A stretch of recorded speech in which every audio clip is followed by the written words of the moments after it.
Effet sur les longueurs lors d'un agrandissement ou d'une réduction. On indique que le quadrilatère Q'S',D',F' est une réduction du quadrilatère QSDF et de rapport K qui est égal à 0,6. On a représenté cette situation sur une feuille de géométrie dynamique. On a donc le quadrilatère QSDF, dont les longueurs sont affichées, le quadrilatère Q'S',D',F', et enfin un curseur qui représente le coefficient de réduction. Dire qu'on est dans une situation de réduction ou d'agrandissement, cela signifie que toutes les longueurs de Q'S',D',F' s'obtiennent en multipliant celle de QSDF par le coefficient de réduction, qui est ici de 0,6. Ainsi, il faudrait donc multiplier 3,25 par 0,6, 6,6 par 0,6, etc. pour connaître toutes les longueurs du quadrilatère image.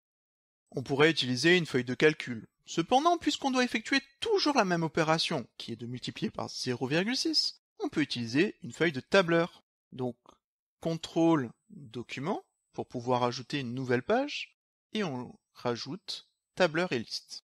On commence par nommer les deux premières colonnes. La colonne A, on va lui donner figure 1 par exemple, pour indiquer que ce sont les longueurs de la première figure. Et à côté, on appelle figure 2 l'ensemble des longueurs de la deuxième figure, de la figure image. On valide. On vient se placer en A1, et jusqu'en A4, on va devoir écrire les 4 longueurs du premier quadrilatère, QSDF. De façon à éviter des erreurs, notamment dans l'image, on peut ordonner les longueurs de la plus petite à la plus grande, par exemple, ou de la plus grande à la plus petite.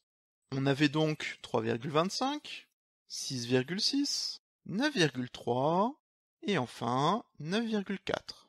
Et on calcule à présent de façon automatique les valeurs dans la colonne B. On va commencer par la cellule B1 en établissant une formule. Cette formule s'écrit égale, on a besoin de la valeur qui est dans A1, donc égale A1 multiplié par le coefficient qui est de 0,6.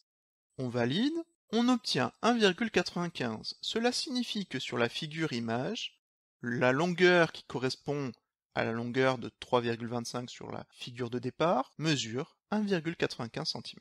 On doit faire la même chose pour les 3 longueurs suivantes. On vient sur la case B1 et on va étendre cette formule vers le bas. CTRL-clic et on descend jusqu'à B4 et on valide par entrée. Et on a ainsi toutes les longueurs de notre deuxième figure, de la figure image.